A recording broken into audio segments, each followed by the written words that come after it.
Fenomena kotak kosong mencuat dan berpotensi terjadi pada Pilkada serentak 2024 di sejumlah daerah. Alhasil Pilkada serentak di daerah amat mungkin diikuti oleh calon tunggal dan tidak ada lawan. Kalau surat suara kosong, jelas-jelas nggak bisa ya. Kan calon nggak ada ya. Kalau yang menyampaikan visi misi program jelas adalah calonnya. Calon tunggal itu ya, visi misinya apa? Nah, terkait dengan persoalan kedaerahan yang akan dia pimpin. Nah, persoalannya sekarang adalah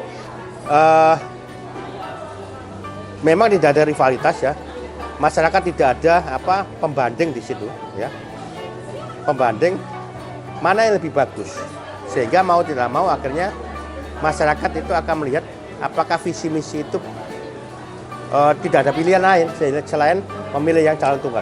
Cuma begini, kalau bicara mengenai menghindari terjadinya kekalahan oleh suara-suara kosong, itu yang dilakukan adalah partai politik itu harus memilih calon-calon kepala daerah yang secara track record bagus di masyarakat. Sehingga harapan untuk menghindari kemenangan suara-suara kosong itu bisa dihindari. Kalau sekali lagi kalau sampai suara-suara kosong yang menang, itu akan terjadi kendala hukum maupun kendala politis di depannya nanti. Saya mungkin mengistilahkan paling enak itu kotak kosong ya, karena itu juga dipakai di Undang-Undang Nomor 10 Tahun 2016 tentang Pilkada. Jadi ini menunjukkan bahwa terjadi satu akumulasi kekuatan politik di tingkat lokal yang kemudian ini menunjukkan oligarki itu tidak hanya di pusat, sekarang sudah ke daerah. Karena memang secara logika kan untuk menang di pilkada itu ya dengan akumulasi suara yang begitu besar, bahkan kadang ada yang sampai 80-90%, sehingga mau tidak mau partai yang lain harus ikut. Kalau enggak kan berarti dia tidak bisa ikut pada kontestasi berikutnya gitu.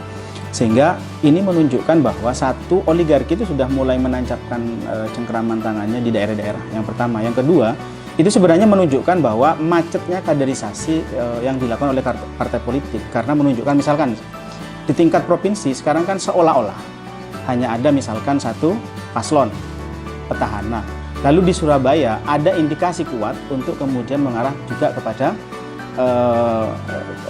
calon tunggal, sehingga kemudian nanti lawannya adalah kotak kosong.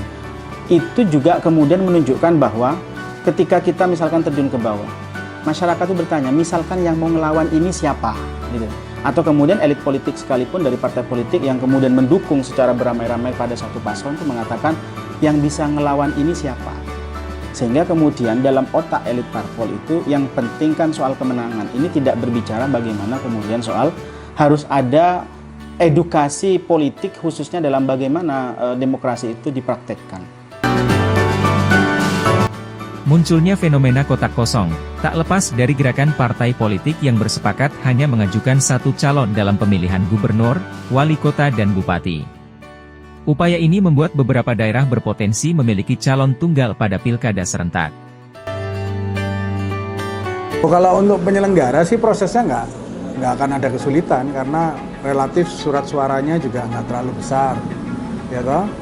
Fotonya cuma satu pasangan aja, terus satunya kotak kosong. Nah, yang justru harus diantisipasi oleh penyelenggara yaitu kemungkinan tingkat partisipasi pemilih. Jadi dengan biaya misalnya 100 miliar yang ada di Surabaya itu, taruhlah satu contohnya misalnya Surabaya itu memang akhirnya kotak kosong, ya berarti dengan 100 miliar itu ternyata tingkat partisipasi pemilihnya rendah karena orang menganggap bahwa datang ke TPS atau tidak datang ke TPS ya sudah cuma calonnya satu, meskipun sebetulnya hak konstitusinya adalah tetap harus ada pemilihan, sehingga datang ke TPS yang dipilih kotak kosong. Nah, pemikiran warga itu pasti akan menganggap bahwa kalau dia nggak datang juga tetap dia memilih kotak kosong tapi nggak datang kan gitu. Tapi padahal dalam formulir pencatatannya berbeda, bahwa warga masyarakat itu hadir ke TPS mencoblos kotak kosong, ya berarti dia menggunakan hak pilihnya tapi memilih kotak kosong. Beda dengan yang dia di rumah nggak hadir, berarti dia tidak menggunakan hak pilihnya. Nah, secara konstruksi normatif hukumnya, orang yang mengkampanyekan kotak kosong itu diizinkan. Jadi untuk mengimbangi kekuatan suara dari partai-partai politik, misalnya gitu. Tapi kalau yang dia mengkampanyekan, yang dilarang itu adalah mengkampanyekan untuk orang tidak menggunakan hak pilihnya, untuk mengajak golput. Nah, itu ada larangannya, jadi mencegah orang untuk menggunakan hak pilihnya nggak boleh. Tapi kalau dia hadir dan mencoblos kotak kosong itu boleh, jenis kampanyenya harus beda. Nah, ini yang harus disosialisasikan ke masyarakat oleh KPU supaya tetap tingkat penggunaan surat suara atau pemilih yang hadir itu juga tetap tinggi.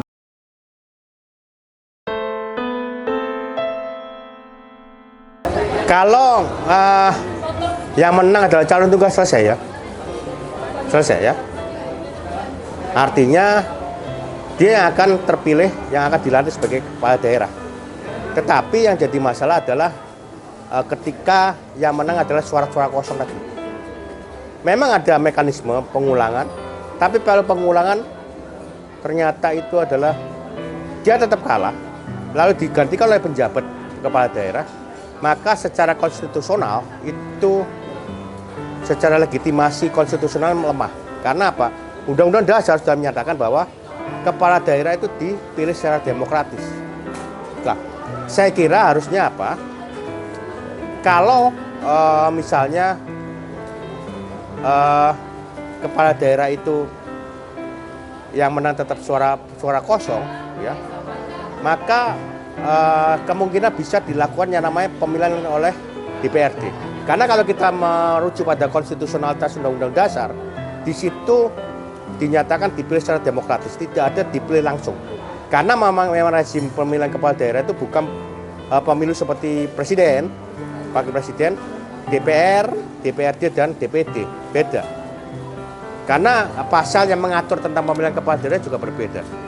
Kalau presiden, DPR, DPD, dan DPRD itu diatur dalam bab tentang pemilu, yaitu pasal 22E. Sedangkan pemilihan kepala daerah itu diatur dalam bab tentang pemerintahan daerah. Masyarakat dihadapkan dua pilihan antara memilih calon tunggal atau kotak kosong. Meski telah diatur dalam undang-undang, fenomena kotak kosong merupakan bentuk dari kemunduran demokrasi. Kalau dilihat dari datanya memang kebanyakan daerah, misalkan pada tahun 2015, pilkada itu hanya ada 3 calon tunggal yang artinya lawannya kotak kosong.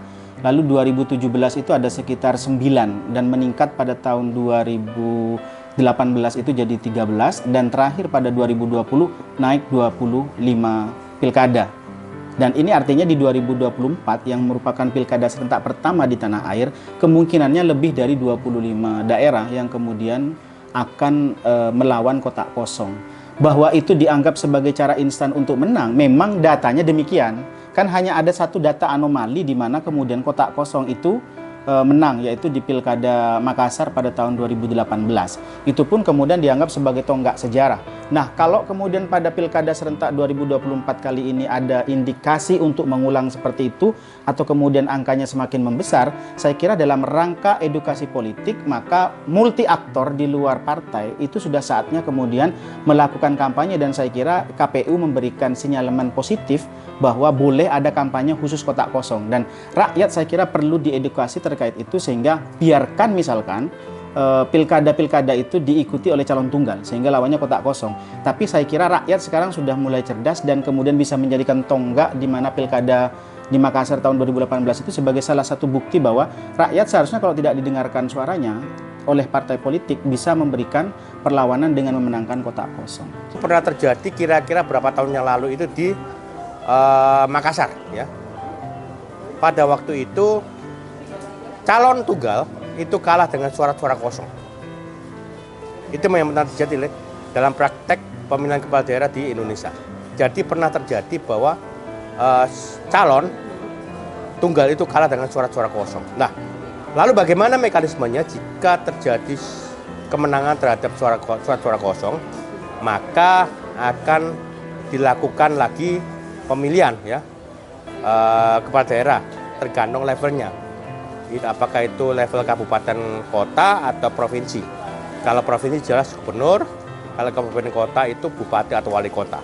Nah, kalau ternyata masih tetap kalah, maka dilakukan namanya penjabat kepala daerah itu. Tetapi masalahnya adalah kalau kita mengacu pada Undang-Undang Dasar 1945, pasal 18 ayat 4, itu dinyatakan bahwa kepala daerah itu masing-masing, yaitu bupati, gubernur, bupati, wali kota, masing-masing sebagai kepala daerah dipilih secara demokratis. Nah, artinya apa? Yang harus memimpin daerah, baik itu provinsi maupun kabupaten kota, itu harus kepala daerah, bukan penjabat. Ini yang jadi problem secara konstitusional. Dalam Undang-Undang Nomor 10 Tahun 2016 tentang pemilihan gubernur, bupati dan wali kota menjelaskan paslon tunggal dimungkinkan jika tidak ada lagi pasangan lain yang mendaftar hingga berakhirnya masa pendaftaran dan perpanjangan pendaftaran. Serta hanya ada satu paslon yang dinyatakan telah memenuhi syarat oleh KPU dan partai politik tidak mengajukan lagi paslon pengganti. Masalahnya kenapa muncul calon tunggal, ya? Itu ada beberapa kemungkinan, ya. Kemungkinan secara politik maupun kemungkinan secara hukum. Kalau kemungkinan secara politik memang kemungkinan tidak ada yang berani untuk melawan calon yang kuat, ya. Misalnya ketika elektabilitasnya 80%, maka dapat dipastikan banyak yang tidak berani untuk berhadapan dengan calon tersebut. Tetapi ada juga yang alasan-alasan hukum, ya. Misalnya yang pertama dalam Undang-Undang 10 tahun 2016 itu dinyatakan yang pertama adalah sampai hari H, ya, pendaftaran itu yang mendaftar hanya masih satu calon, ya. Lalu ada kemungkinan lagi adalah sudah ada yang mendaftar, tapi salah satunya itu tidak memenuhi syarat pendaftaran, ya. Misalnya syarat dukungan partai politiknya kurang, ya. Karena kalau kita lihat memang threshold, ya, batas untuk mencalonkan adalah sekitar 20%. Lah itu tidak ada misalnya, tidak memenuhi syarat. Lalu ada juga alasan calon kepala daerah yang dibatalkan, ya. Kalau calon kepala daerah dibatalkan, otomatis kemungkinan kalau hanya dua pasang calon, maka apa? Akan tersisa satu calon. Lalu ada kemungkinan lagi ketika masuk masa kampanye itu tiba-tiba salah satunya itu mengalami yang namanya halangan tetap. Misalnya ada yang meninggal, ada yang apa, sehingga menyisakan satu calon. Saya kira begitu. Biaya politik itu kan selain biaya formal yang dikelola oleh KPU, Bawaslu, dan bahkan mungkin aparat keamanan, bahkan mungkin juga aparat pemerintah sebagai unsur-unsur pendukung kegiatan pemilihan kepala daerah ini. Itu taruhlah kita ambil contoh lagi Surabaya, sekitar 100 miliar. Nah, di luar 100 miliar, kalau misalnya pasangan lawannya itu ada, pasti akan terjadi money politik. Nah, peredaran uang money politik itulah yang kemudian menjadikan tambahan biaya di luar 100 miliar yang itu dianggarkan oleh APBD. Posisi yang semacam itulah yang kemudian orang menganggap bahwa lebih murah kalau kotak kosong. Pasangan calon hanya cukup beli atau belanja surat rekomendasi dari partai-partai, taruhlah cuma 8 partai. Itu kan, dapat rekomendasi, diborong semua. Kalau misalnya cuma diongkosi 1 miliaran untuk dapat satu rekomendasi, cuma habis 8 miliar, ya toh? Murah.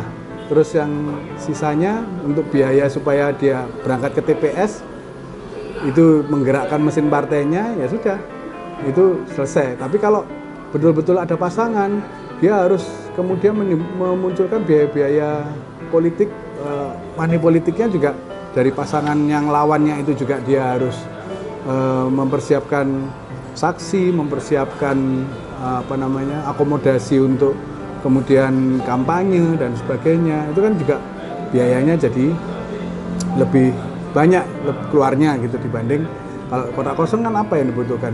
Yang kampanye kotak kosong nggak ada yang sponsori. Kalau kampanye partai ya nggak perlu terlalu banyak kampanye, orang sudah tahu bahwa calonnya cuma satu gitu kan. Jadi semua biayanya pasti lebih ringkas dan penyelesaian sengketa nggak ada, kemudian rekapitulasi pun juga cepat selesai gitu. Nah, jadi ongkos-ongkos di luar yang sudah dianggarkan itu pasti lebih murah gitu. Tapi aturan main tentang kota kosong itu kan sering diartikan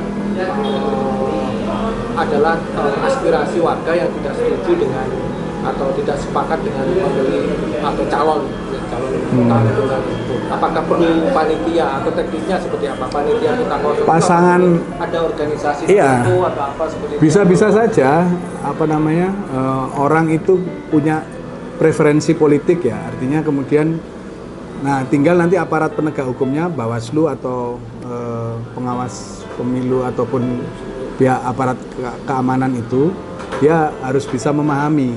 Jangan nanti disalahkan, saya kampanye kotak kosong bukan kampanye untuk mengajak orang golput. Nah, kalau mengajak orang golput ada pasalnya memang. Jadi mencegah orang untuk memilih tidak boleh, tapi mengajak orang untuk memilih kotak kosong itu memang sampai sekarang KPU belum membuat aturan yang melarang bahwa preferensi untuk mengajak orang mencoblos kotak kosong itu tidak boleh gitu. Jadi artinya sah-sah saja kalau nanti tiba-tiba muncul kelompok-kelompok masyarakat yang kemudian berkampanye untuk kotak kosong dan itu menjadi penyeimbang dari pasangan calon tunggal tadi itu. Gitu. Jadi boleh-boleh aja. Lalu dari pengalaman yang selama ini, kotak kosong itu sendiri apakah memungkinkan atau justru sebaliknya? Secara hitung-hitungan politik itu memang lebih mudah kalau partai-partainya memang dia bukan partai kader yang bisa mencetak banyak kader ya. Partai-partai yang pragmatis, partai-partai yang mencari gampangnya aja ya sudah, daripada dia harus menggerakkan mesin partainya, butuh biaya untuk konsolidasi, untuk kemudian menggerakkan roda partai untuk mendukung pasangannya gitu. Ya kalau yang penting dia sebagai partai pengusung, sebagai partai pendukung selesai, ya sudah selesai gitu. Jadi artinya memang kita harus mulai untuk mengingatkan partai-partai politik itu apa sih sebenarnya gunanya partai politik dalam proses rekrutmen dan kemudian memilih dan memilah calon-calon pemimpin ini untuk kepentingan masyarakat atau enggak, atau memang pragmatis saja hanya untuk kepentingan elit partainya sendiri yang dapat untung elit partainya dan kepentingan rakyat nggak terakomodir, ya akhirnya itu tadi ada situasi yang nggak peduli kalau ternyata memang lawannya itu kotak kosong gitu. Pertanyaan terakhir, saran Anda supaya ini waktu hanya kurang 2 mingguan supaya mencegah terjadi kotak kosong seperti apa? Sangat panjang ya prosesnya. Jadi kesadaran masyarakat untuk berdemokrasi yang secara substansi itu harus dimiliki oleh seluruh lapisan masyarakat. Tidak bisa kalau kemudian menganggap bahwa demokrasi yang penting prosedurnya jalan, ada pemilu, ada yang nyoblos, ada panitianya, ada pengawasnya, selesai. Itu kan formalitas prosedur saja gitu. Tapi kalau substansinya itu tadi, apakah betul aspirasi rakyat ini tersalurkan? Kalau kemudian aspirasi rakyat ini nggak tersalurkan, terus dengan mekanisme bahwa partai politik melalui pemilu kemarin sudah terpilih wakil rakyat dan hanya pintu satu-satunya penyaluran aspirasi adalah partai politik dan wakil-wakil rakyat yang terpilih itu, ya berarti sistemnya masih ada yang salah secara substansi demokrasi. Karena kemudian itu tadi situasinya, kalau kemudian yang terpilih itu adalah calon yang hanya dipilih atau dicoblos nggak sampai 25% dari total seluruh warga Surabaya misalnya.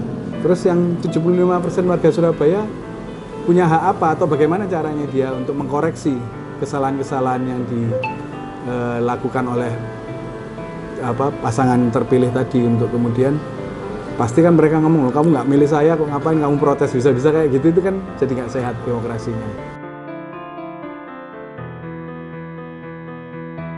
Fenomena calon tunggal merupakan gejala dari otoritarian yang berupaya memperkecil ruang gerak bagi oposisi berkontestasi di pilkada serentak pada November mendatang. Jika kondisi ini dibiarkan terus maka dikhawatirkan akan terjadi pergolakan dari rakyat. Kalau KPU tidak bisa mengintervensi sampai situ ya. Itu adalah tugas partai politik. Tetapi masalahnya adalah bagaimana dengan partai politik. Justru ada isu yang beredar bahwa adanya calon tunggal itu adalah kesengajaan dari partai politik. Ya. Mungkin ada ketakutan ya berhadapan dengan calon yang lebih kuat, jauh lebih kuat ya. Mungkin ada strategi-strategi lain dari partai politik untuk melakukan itu. Tapi kalau saya kira kalau bicara mengenai KPU tidak punya kewenangan sampai ke arah situ. Karena jelas kalau KPU sampai mengarah pada masalah itu, maka KPU bisa dianggap melanggar independensinya itu. Jadi ada batas-batasnya. Karena model pemilihan langsung ini juga membutuhkan legitimasi bagi calon pemimpin atau calon kepala daerah yang dipilih. Kalau calon kepala daerah itu yang dipilih misalnya Surabaya hampir 3 juta ya pemilihnya. Kemudian yang tidak hadir itu 50% lah taruhlah misalnya, kan berarti 1,5 juta yang menggunakan hak pilihnya. Nah, dari 1,5 juta yang menggunakan hak pilihnya ternyata cuma 50% yang menggunakan hak pilihnya, 750.000. Itu membuat kepala daerah yang dipilih itu kan akhirnya mendapatkan dukungan suara hanya 750.000 warga Surabaya. Apakah kemudian menjadi demokrasi yang bagus pada saat dukungan pembangunan itu hanya dirumuskan oleh orang yang dipilih dari 750.000 saja? Itu pertanyaannya. Fenomena kotak kosong bentuk otoritarian, tidak mau ada pihak oposisi dan enggan dikritik. Salah satu ukuran demokrasi adalah negara tetap memberikan ruang terhadap oposisi untuk menjadi bagian dari roda pemerintahan. Bisa semacam itu ya. Tetapi seperti yang saya katakan tadi bahwa pernah terjadi ya praktek ya di Kota Makassar, di mana justru surat-suara kosong yang menang. Artinya calon tunggal itu tidak bisa meremehkan suara-suara kosong. Dalam hal ini calon tunggal itu harus bisa benar-benar meraih simpati dari rakyat sehingga dia tidak dikalahkan oleh suara-suara kosong. Kalau sampai suara-suara kosong, sekali lagi akan ada kendala-kendala yang akan dihadapi ke depan nanti. Seperti apa? Ada pemilihan lagi. Setelah itu kalau kalah nanti menjabat, padahal itu jelas secara konstitusional kita harus dipimpin oleh kepala daerah, bukan oleh penjabat. Oleh karena itu kalau kita flashback terkait dengan pengangkatan penjabat kepala daerah, baik itu gubernur maupun bupati wali kota, itu sendiri kan debat-debat juga. Karena apa? Terkait dengan persoalan konstitusionalitas kepala daerah, penjabat kepala daerah, baik itu gubernur, bupati maupun wali kota, itu secara konstitusionalitas dasar hukumnya lemah. Gitu. Kalau menurut saya dalam konteks kepentingan elektoral, kalau ngikutin partai politik mungkin itu jalan. Tapi kalau kami pribadi, terutama dari kalangan analis politik itu menginginkan seharusnya partai politik itu tidak semakin merawat tradisi yang seperti ini. Karena kalau tidak, itu hanya akan menunjukkan bahwa terjadi kaderisasi yang macet di kalangan partai politik, mandeknya terkait edukasi politik, dan yang paling penting, saya berharap ya, di tingkat pusat ada misalkan PDIP yang kemudian kemungkinan besar akan menjadi kekuatan oposisi, itu menaikkan mesin partainya lah, kinerja mesin partainya untuk kemudian jangan sampai kemudian potensi-potensi, terutama di Jawa Timur yang akan ada potensi calon tunggal, itu untuk tidak terjadi. Tetapi saya melihat begini, ada kalanya di satu titik partai ini menginginkan tidak ada kotak kosong, tapi ia sendiri di daerah yang lain karena kuat, itu justru kemudian menjadi bagian dari permainan kotak kosong ini. Maka yang paling penting menurut saya bukan ke partai politik sekarang adalah waktunya bagi kita, misalkan lewat optika misalkan itu, bagaimana kemudian ini menjadi semakin viral dan sampai kepada masyarakat ide bahwa ada waktunya, dan mungkin saya kira pilkada serentak tahun 2024 ini rakyat itu memberikan hukuman pada partai politik, karena sistem pilkada kita itu kan tidak ada mekanisme bagaimana memberikan evaluasi terhadap partai politik. Misalkan kalau di katakanlah di Malaysia lah ada kayak pemilu SELA, gitu kan? Itu adalah setengah dari masa jabatan yang kemudian bisa mengevaluasi kinerja dari wakil yang kemudian terpilih. Nah, di kita kan belum. Nah, salah satu cara untuk mengevaluasi itu, dan saya setuju pada konteks itu dan saya ikut menyuarakan terkait itu adalah bagaimana kemudian fase bolehnya kampanye terkait kotak kosong itu benar-benar dimanfaatkan oleh publik, khususnya sekali lagi bagi teman-teman yang masih golput, karena angkanya masih di angka 30-40% pada banyak case di pilkada, terutama di Jawa Timur, sehingga itu menyebabkan calon tunggal justru malah makin menemukan momentumnya bahwa oh saya bisa menang. Kalau teman-teman golput itu nanti memanfaatkan momentum ini untuk kemudian melawan bagaimana oligarki yang semakin mencengkram kuat di daerah-daerah ini dengan munculnya calon tunggal sehingga muncul kotak kosong, maka ayo waktunya saya kira di titik ini pada pilkada serentak ini kita mengedukasi publik dengan mengajak mereka sama-sama memilih kotak kosong daripada kemudian harus memilih calon tunggal. Kan itu menurut saya tidak sehat bagi bagaimana kita mempraktekkan demokrasi secara substansial. Saya kira itu. Terakhir, di Surabaya menurut Anda seperti apa? Apakah peta politiknya bisa memungkinkan kotak kosong? Kalau ini saya justru belajar dari bagaimana kemudian pada saat di era SBY antara Surabaya dengan Pacitan, semacam ada dalam tanda kutip itu kayak barter. Nah ini yang jangan sampai sehingga kemudian jadi kotak kosong jangan hanya kemudian secara letterlek kita maknai bahwa calonnya tunggal. Ada kerap kali misalkan kayak di Pilkada Solo pada 2020 itu kan sebenarnya melawan kotak kosong, cuman wujudnya aja kayak paslon yang kemudian seolah-olah melawan kekuatan tunggal atau calon tunggal ini. Nah, kalau kemudian di Surabaya saya melihatnya karena terjadi dinamika politik dari salah satu partai, saya kira itu juga akan mengubah konstelasi dan memungkinkan untuk kemudian muncul kekuatan-kekuatan penting. Kenapa? Kekuatan-kekuatan ini penting kemudian kita bantu supaya kemudian tidak terjadi bahkan di kota Surabaya yang salah satu tolok ukur bagaimana politik nasional itu terjadi kita melawan kotak kosong. Ini menurut saya kemunduran bagi bagaimana demokrasi dipraktekkan di Surabaya. Dan saya masih melihat dari konstelasi yang terjadi masih memungkinkan paling tidak 2 calon.